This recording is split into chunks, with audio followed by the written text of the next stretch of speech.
नमस्कार। GK GS मंथन channel में आपका स्वागत है।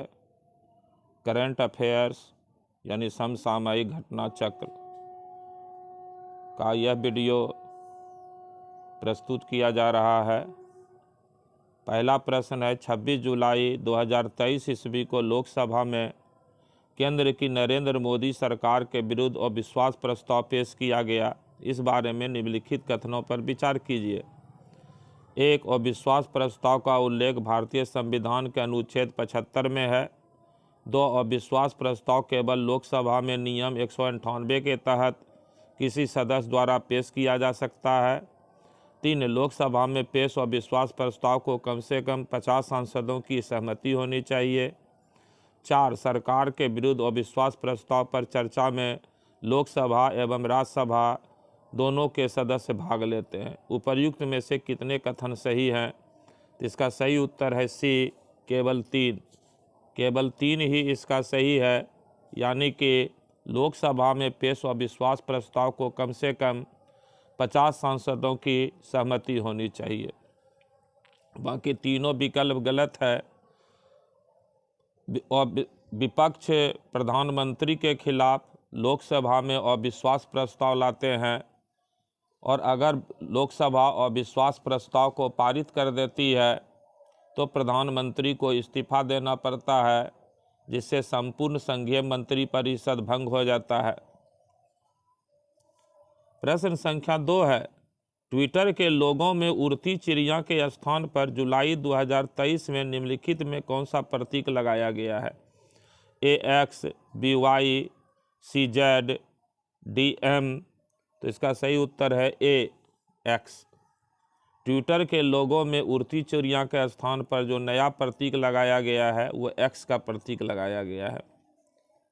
प्रश्न संख्या 3 है, जुलाई 2023 में समाचारों की सुर्खियों में रहे भारत मंडपम का संबंध निम्न में से किससे है?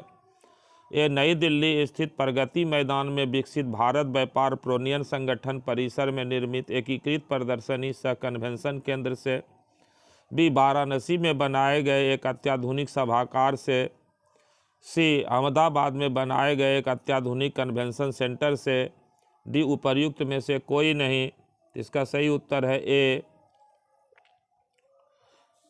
नई दिल्ली स्थित प्रगति मैदान में विकसित भारत व्यापार प्रोनियन संगठन परिसर में निर्मित एकीकृत प्रदर्शनी सह कन्वेंशन सेंटर से। प्रश्न संख्या 4 है, G20 राष्ट्रों के आपदा जोखिम में कमी लाने पर एक कार्यकारी समूह की बैठक में आपदाओं को जोखिम को कम करने के लिए अपनाए जाने वाले उपायों में से किन उपायों पर सहमति बनी है? 1, समय से पहले चेतावनी प्रणालियों का वैश्विक आच्छादन। 2, आपदा एवं जलवायु नम अधोसंरचना। 3, आपदा जोखिम को कम करने के लिए वित्तीय फ्रेमवर्क। 4, आपदा अनुक्रिया प्रणाली। 5, आपदा जोखिम में कमी लाने के उपागम आधारित इकोसिस्टम। उपर्युक्त में से कौन सा सही है? ए, केवल 2, 3, केवल बी, केवल 3, सी, केवल 4, डी, उपर्युक्त सभी। तो इसका सही उत्तर है डी, उपर्युक्त सभी, यानी कि ये पांचों विकल्प सही है। प्रश्न संख्या 5 है, निम्नलिखित कथनों पर विचार कीजिए। पहला, जुलाई 2023 के मध्य में अंतर्राष्ट्रीय बाजार में चावल की कीमतें उच्च स्तर पर थी। दूसरा, भारत पिछले कुछ समय से विश्व में चावल का शीर्ष निर्यातक रहा है और उसकी हिस्सेदारी 40% के लगभग है। उपर्युक्त में से कौन सा सही है? ए, केवल 1, बी, केवल 2, सी, 1 और 2 दोनों, डी, ना तो 1 और ना तो 2। इसका सही उत्तर है सी, 1 और 2 दोनों।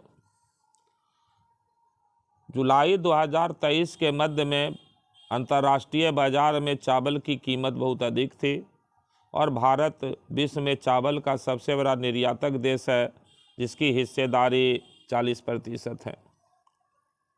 प्रश्न संख्या 6 है, एयर एशिया इंडिया अब किस ब्रांड नाम से अपनी सेवाएं प्रदान करता है? A, Air India Express, B, Air India lite, C, Air India Videsh, D AIX connect. तो इसका सही उत्तर है ए, एयर इंडिया एक्सप्रेस। जो एयर एशिया इंडिया थी, अब उसका नया ब्रांड नेम हो गया है एयर इंडिया एक्सप्रेस। प्रश्न संख्या 7 है, समाचार की सुर्खियों में रहा क्षितिज 2047 होरिजोन 2047 का संबंध निम्न में से किससे है? ए, भारत और संयुक्त राज्य अमेरिका के बीच रणनीतिक साझेदारी। बी, भारत और फ्रांस के बीच रणनीतिक साझेदारी। सी, भारत को ज्ञानवान अर्थव्यवस्था बनाना। डी, 2047 तक सबके लिए स्वास्थ्य के लक्ष्य को प्राप्त करना।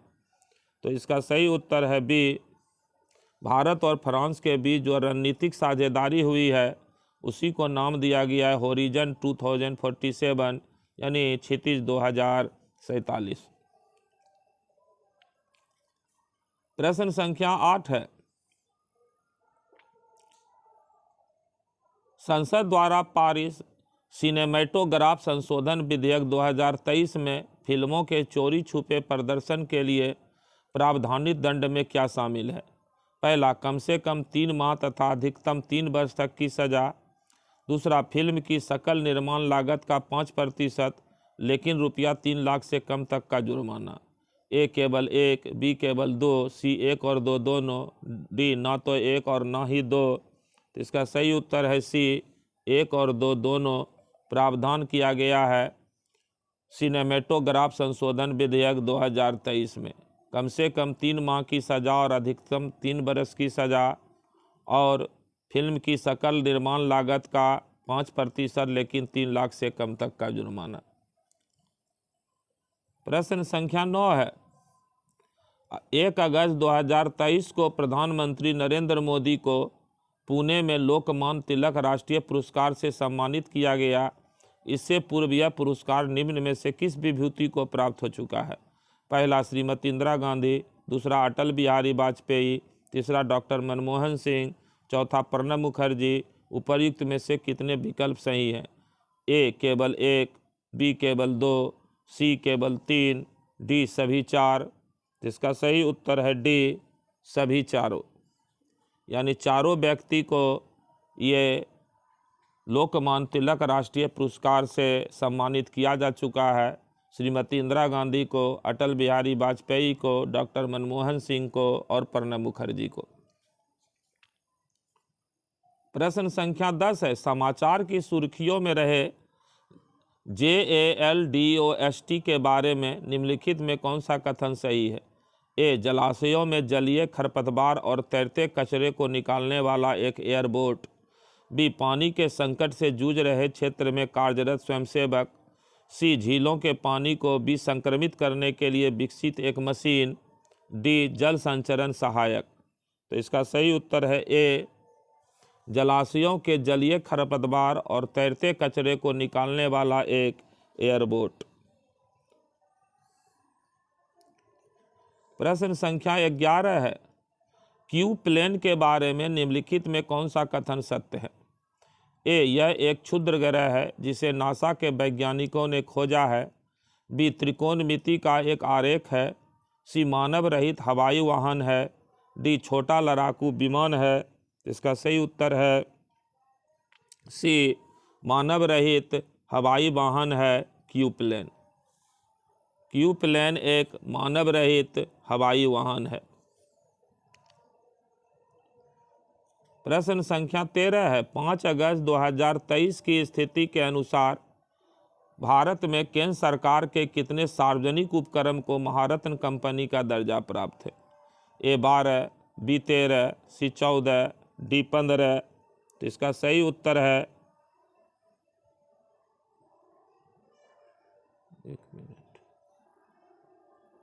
प्रश्न संख्या 12 छूट गया था। प्रश्न संख्या 12 है, निम्नलिखित में से किस शहर में 3 अगस्त 2023 को शून्य छाया दिवस यानी जीरो शैडो डे देखा गया? ए, बीजापुर। बी, हैदराबाद। सी, विजयवाड़ा। डी, बीदर। तो इसका सही उत्तर है बी, हैदराबाद में जो है 3 अगस्त 2023 को शून्य छाया दिवस दिखाया गया। जो 3 अगस्त 2023 की तारीख थी, वो हैदराबाद में ठीक 12:22 के दिन पर उत्पन्न हुई। यह एक समतल स्थल पर ऊर्ध्वाधर खड़ी किसी भी वस्तु की पृथ्वी पर कोई छाया नहीं पड़ी थी, इसलिए इसको शून्य छाया दिवस कहते हैं। प्रश्न संख्या 13 है, 5 अगस्त 2023 की स्थिति के अनुसार भारत में केंद्र सरकार के कितने सार्वजनिक उपक्रमों को महारत्न कंपनी का दर्जा प्राप्त है? ए 12, बी 13, सी 14, डी 15। तो इसका सही उत्तर है बी 13 कंपनी को, भारत सरकार की 13 कंपनियों को महारत्न का दर्जा प्राप्त है। प्रश्न संख्या 14 है, 5 अगस्त 2023 की स्थिति के अनुसार देश में नवरत्न कंपनी का दर्जा प्राप्त केंद्रीय सार्वजनिक उपक्रमों की संख्या कितनी है? ए 13, बी 14, सी 15, डी 16। तो इसका सही उत्तर है ए 13। 13 कंपनी अभी भारत सरकार की महारत्न में भी है और 13 कंपनी भारत सरकार की नवरत्न भी है। प्रश्न संख्या 15 है, निम्नलिखित में कौन सा सार्वजनिक उपक्रम नवरत्न कंपनी समूह में नहीं है? ए महानगर टेलीफोन निगम लिमिटेड, 2 भारत संचार निगम लिमिटेड, 3 ONGC विदेश लिमिटेड, 4 रेल विकास निगम लिमिटेड। उपर्युक्त में से कितने विकल्प सही हैं? ए केवल 1, बी केवल 2, सी केवल 3, डी सभी 4। तो इसका सही उत्तर है ए केवल 1।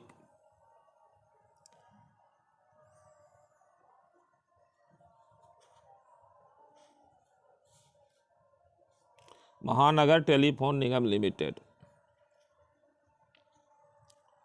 प्रश्न संख्या 16 है, समाचार की सुर्खियों में रहा LK99 निम्न में से क्या है? ए कमरे के तापमान पर सुपर कंडक्टिंग पदार्थ, बी असॉल्ट राइफल, सी हल्का लड़ाकू विमान, डी एक सूक्ष्म ग्रह। तो इसका सही उत्तर है ए कमरे के तापमान पर सुपर कंडक्टिंग पदार्थ। LK99 एक सुपर कंडक्टिंग पदार्थ है जो रूम के टेम्परेचर पर रहता है। प्रश्न संख्या 17 है, निम्न में से किस देश में लोकतांत्रिक सरकार को तख्तापलट द्वारा अपदस्थ कर दिया गया? ए मोरक्को, बी नाइजर, सी नाइजीरिया, डी घाना। इसका सही उत्तर है बी नाइजर। अफ्रीका महादेश का देश नाइजर में जो लोकतांत्रिक सरकार थी निर्वाचित, उसको सैनिक तख्तापलट के द्वारा हटा दिया गया। प्रश्न संख्या 18 है, निम्नलिखित में से किस उत्पाद को अगस्त 2023 में भौगोलिक संकेतक टैग यानी GI टैग प्रदान किया गया है? पहला जलेसर के घुंघरू और घंटे, दूसरा आगरा का चमड़े का जूता, तीसरा हाथरस की हिंग। उपर्युक्त में से सही है? ए केवल 1, बी 1 और 2, सी 1, 2 एवं 3 सभी, डी उपर्युक्त में से कोई नहीं। इसका सही उत्तर है बी 1 एवं 2।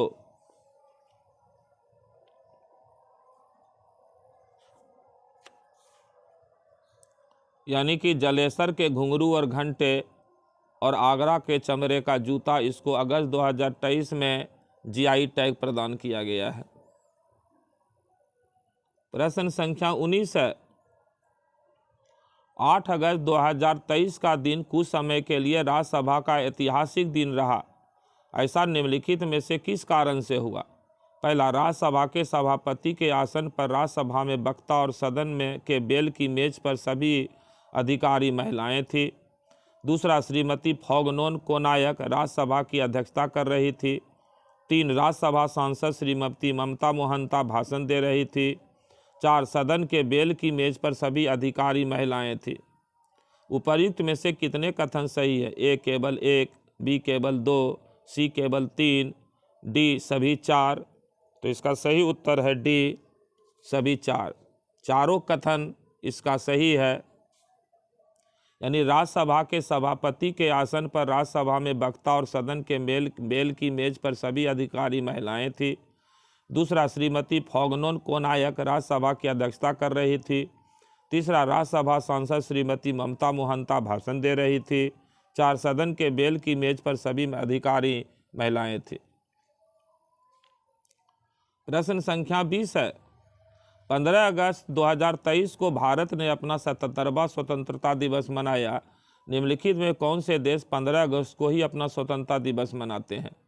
ए उत्तर कोरिया एवं दक्षिण कोरिया, 2 कांगो गणराज्य, 3 बहरीन, 4 लिस्टेस्टीन। उपर्युक्त में से कौन सही है? ए केवल 1, बी 1 एवं 2, सी केवल 2 एवं 4, डी 1 2 3 एवं 4 सभी।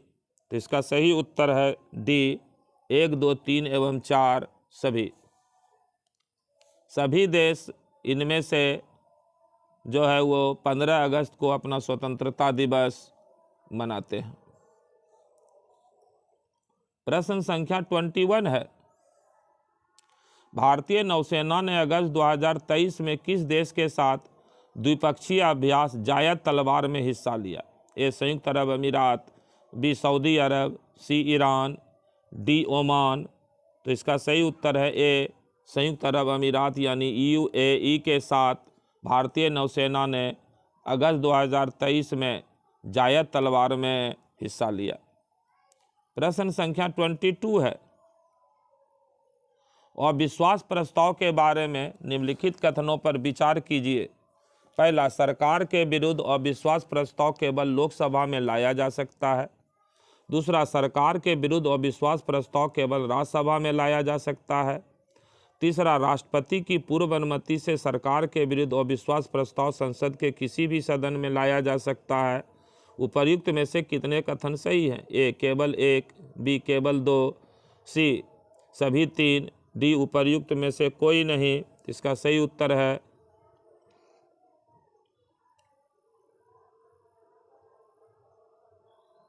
22 का सही उत्तर है सिर्फ 1, यानी कि सरकार के विरुद्ध अविश्वास प्रस्ताव केवल लोकसभा में ही लाया जा सकता है, राज्यसभा में अविश्वास प्रस्ताव नहीं लाया जा सकता है। प्रश्न संख्या 23 है,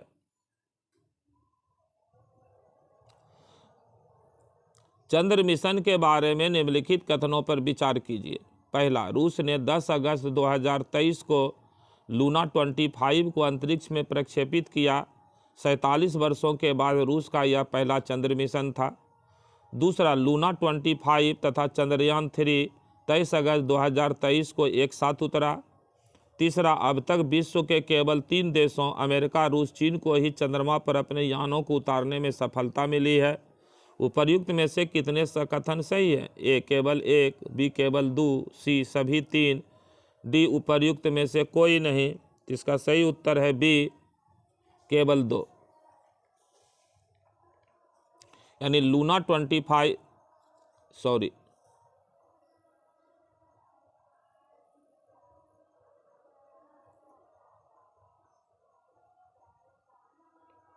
इसका सही उत्तर है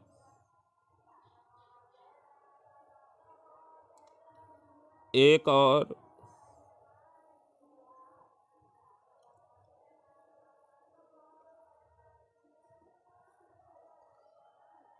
इसका सही उत्तर होगा डी उपर्युक्त में से कोई नहीं। प्रश्न संख्या 24 है, मालाबार 2023 अभ्यास में भारतीय नौसेना के अतिरिक्त निम्नलिखित में से किस देश की नौसेना ने भाग लिया? पहला, अमेरिकी नौसेना। दूसरा, Japan maritime self defence force. तीसरा, रॉयल ऑस्ट्रेलियाई नौसेना। चौथा, रॉयल न्यूजीलैंड नौसेना। इसका सही उत्तर है सी केवल 3।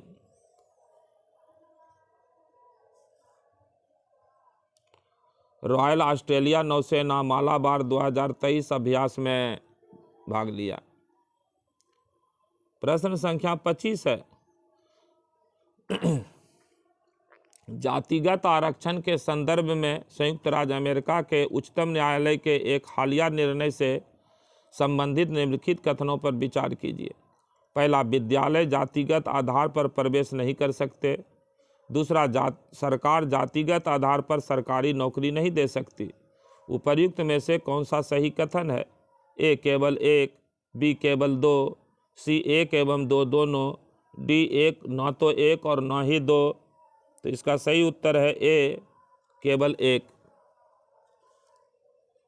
यानी विद्यालय जातिगत आधार पर प्रवेश नहीं कर सकते।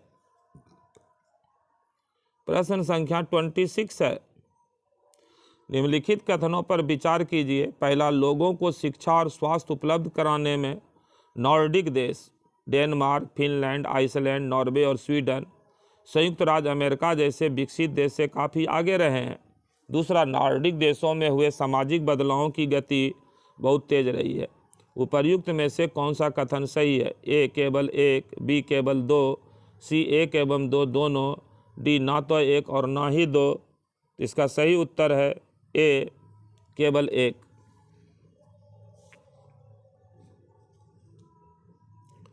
प्रश्न संख्या 27 है, भारतीय न्याय संहिता विधेयक 2023, भारतीय साक्ष्य संहिता विधेयक 2023 एवं भारतीय नागरिक सुरक्षा संहिता विधेयक 2023 के संदर्भ में निम्नलिखित कथनों पर विचार कीजिए।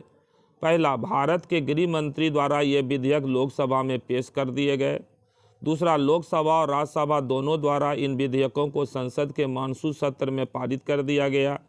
तीसरा, इन विधेयकों को संसद की अस्थायी समिति को संदर्भित कर दिया गया। उपर्युक्त में से कितने कथन सही हैं? ए केवल एक, बी केवल दो, सी सभी तीन, डी उपर्युक्त में से कोई नहीं। इसका सही उत्तर है बी केवल दो, यानी कि लोकसभा और राज्यसभा दोनों द्वारा इन विधेयकों को संसद के मानसून सत्र में पारित कर दिया गया। प्रश्न संख्या 28 है, चीन का युद्धपोत हाई एंग 24 हेव निम्नलिखित में से किस कारण समाचारों की सुर्खियों में रहा? ए, इस पोत ने श्रीलंका के कोलंबो बंदरगाह पर 11 अगस्त 2023 लंगर डाला। बी, इस युद्धपोत ने संयुक्त राज्य अमेरिका के भारी विरोध के बावजूद ताइवान के समुद्री क्षेत्र में प्रवेश किया। सी, इस युद्धपोत ने पाकिस्तान के कराची बंदरगाह पर लंगर डाला। डी, उपर्युक्त में से कोई नहीं। इसका सही उत्तर है ए, इस पोत ने श्रीलंका के कोलंबो बंदरगाह पर 11 अगस्त 2023 को लंगर डाला। प्रश्न संख्या 29 है, प्रधानमंत्री नरेंद्र मोदी द्वारा भारत के 77वें स्वतंत्रता दिवस के अवसर पर अपने उद्बोधन में निम्नलिखित में कौन सी पहल योजना प्रारंभ किए जाने की घोषणा की? पहला, 17 सितंबर 2023 को विश्वकर्मा जयंती के अवसर पर विश्वकर्मा योजना प्रारंभ की जाएगी। दूसरा, देश के लगभग 15,000 स्वयं सहायता समूहों की महिला सदस्यों को ड्रोनों को उड़ाने और मरम्मत करने का प्रशिक्षण देना। उपर्युक्त में से कौन सही है? ए केवल एक, बी केवल दो, सी एक और दो दोनों, डी ना तो एक और ना ही दो। इसका सही उत्तर है सी एक और दो दोनों, यानी कि विश्वकर्मा योजना प्रारंभ की जाएगी विश्वकर्मा जयंती के अवसर पर। और दूसरा, देश के लगभग 15,000 स्वयं सहायता समूह की महिला सदस्य को ड्रोन को उड़ाने और मरम्मत करने की प्रशिक्षण दिया जाएगा। प्रश्न संख्या 30 है, निम्नलिखित कथनों पर विचार कीजिए। पहला, केरल विधानसभा में केरल राज्य का नाम केरलम किए जाने संबंधी एक संकल्प पारित किया गया। दूसरा, किसी राज्य एवं शहर का नाम बदलने के लिए संविधान संशोधन आवश्यक है। तीसरा, 1955 के संविधान संशोधन द्वारा नवीन राज्य / संघ शासित क्षेत्रों के गठन हेतु कानून बनाने का अधिकार संसद के पास है। उपर्युक्त में से किसने कथन सही है? ए केवल एक, बी केवल दो, सी सभी तीन, डी उपर्युक्त में से कोई नहीं। तो इसका सही उत्तर है बी केवल दो, यानी कि किसी राज्य एवं शहर का नाम बदलने के लिए संविधान संशोधन आवश्यक है।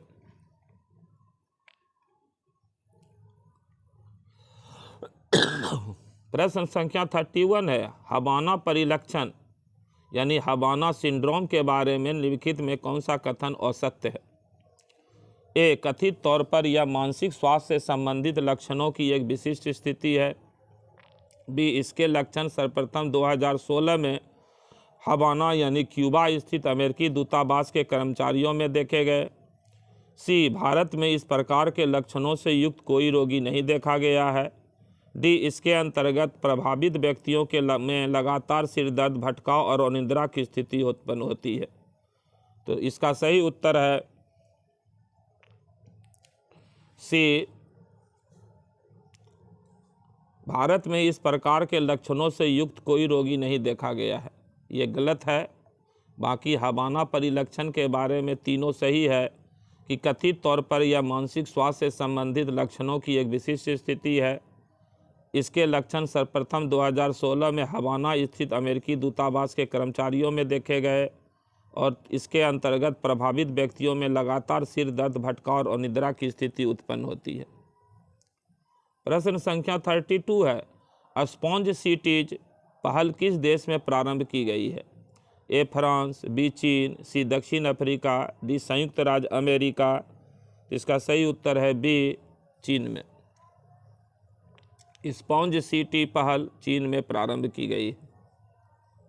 प्रश्न संख्या 33 है, निम्नलिखित देशों पर विचार कीजिए। पहला घाना, दूसरा लाइबेरिया, तीसरा नाइजर, चौथा नाइजीरिया, पांचवा टोंगो।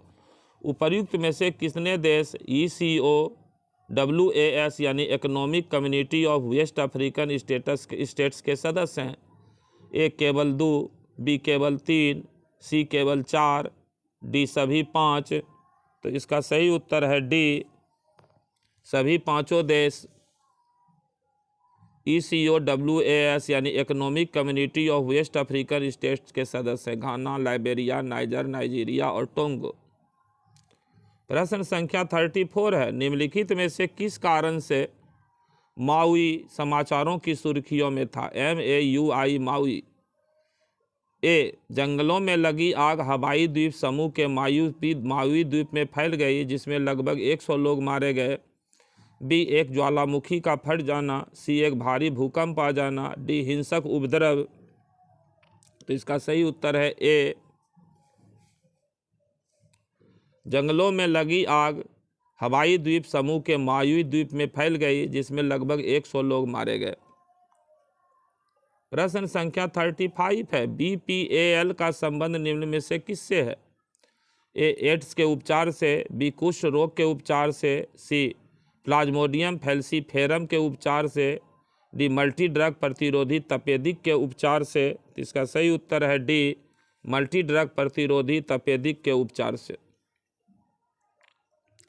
प्रश्न संख्या 36 है, BEPI बेपी कोलंबो मिशन में निम्नलिखित में कौन सी एजेंसी शामिल है? पहला, यूरोपियन स्पेस एजेंसी, दूसरा, जापान एरोस्पेस एक्सप्लोरेशन एजेंसी, तीसरा, भारतीय अंतरिक्ष अनुसंधान संगठन, चौथा, अमेरिकी अंतरिक्ष एजेंसी नासा। उपर्युक्त में से सही कथन कौन है कूट में? ए, केवल 1 एवं 2, बी, केवल 3 एवं 4, सी, केवल 1 एवं 3, डी, केवल 2 एवं 4। तो इसका सही उत्तर है ए, 1 एवं 2। यानी बेपी कोलंबो मिशन में जो शामिल हैं वो यूरोपियन स्पेस एजेंसी हैं और जापान एरोस्पेस एक्सप्लोरेशन एजेंसी है। प्रश्न संख्या 37 है, राष्ट्रपति द्रौपदी मुर्मू द्वारा 17 अगस्त 2023 को भारतीय नौसेना के लिए INS बिंदगिरी का जलावतरण किया गया। इस बारे में निम्नलिखित में कौन सा कथन असत्य है? ए, कर्नाटक की पर्वत श्रृंखला विंध्यागिरी के नाम पर विनिर्मित यह 17A फिगरेट्स परियोजना का छठा पोत है। बी, इसका जलावतरण विशाखापत्तनम में किया गया। सी, P-70A पोत निर्देशित मिसाइल फिगरेट है। और डी, इस पोत ने 8 जुलाई 1981 से 11 जून 2012 तक 31 वर्ष सेवा में रहे पुराने बिंदगिरी पोत का स्थान लिया है। इसका सही उत्तर है बी,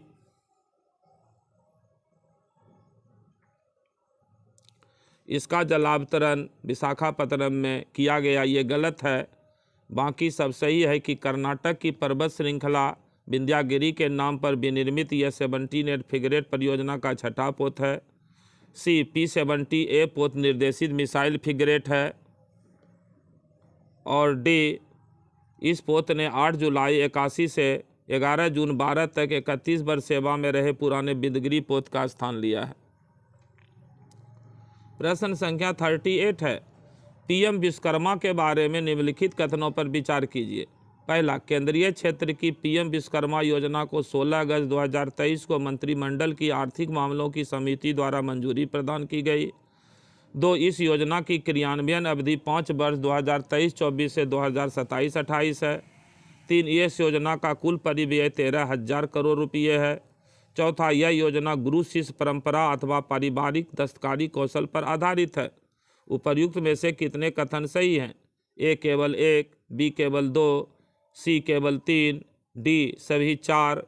तो इसका सही उत्तर है डी सभी 4। यानी कि मंत्रिमंडल की आर्थिक मामलों की समिति ने 16 अगस्त 23 को इसको मंजूरी दे दिया। इस योजना की क्रियान्वयन अवधि 5 वर्षों की है। इस योजना का कुल परिव्यय 13,000 करोड़ रुपया है और यह योजना गुरु शिष्य परंपरा अथवा पारिवारिक दस्तकारी कौशल योजना पर आधारित है। प्रश्न संख्या 39 है, पीएम विश्वकर्मा योजना के बारे में निम्नलिखित में से कौन सा कथन सही नहीं है? गलत ढूंढना है। ए, कारीगरों एवं दस्तकारों को पीएम विश्वकर्मा प्रमाण पत्र तथा एक परिचय पत्र से एक नई पहचान मिलेगी। बी, 5% की रियायती ब्याज दर पर पहली किस्त के रूप में 1 लाख तथा दूसरी किस्त के रूप में 2 लाख की साख सुविधा कारीगर या दस्तकारों को मिलेगी। सी, योजना के तहत कौशल प्रोन्नयन, उपकरण, औजार प्रोत्साहन, डिजिटल लेन देन हेतु प्रोत्साहन तथा विपणन सहायता भी प्राप्त होगी। डी, योजना अंतर्गत केवल ग्रामीण क्षेत्रों के कारीगर दस्तकार शामिल है। तो इसका सही उत्तर है डी, योजना अंतर्गत केवल ग्रामीण क्षेत्रों के कारीगर दस्तकार शामिल हैं। ये गलत है, बाकी तीनों विकल्प सही है। और प्रश्न संख्या 40 है, पीएमई बस सेवा के बारे में निम्नलिखित में कौन सा कथन सही है? पहला, पीएमई बस सेवा को 16 अगस्त 2023 को केंद्रीय मंत्रिमंडल द्वारा अनुमोदन प्रदान किया गया। दूसरा, इस योजना अंतर्गत देश के ऐसे सभी शहर आच्छादित होंगे जिनकी जनसंख्या 2011 की जनगणना में 3 लाख या इससे अधिक थी।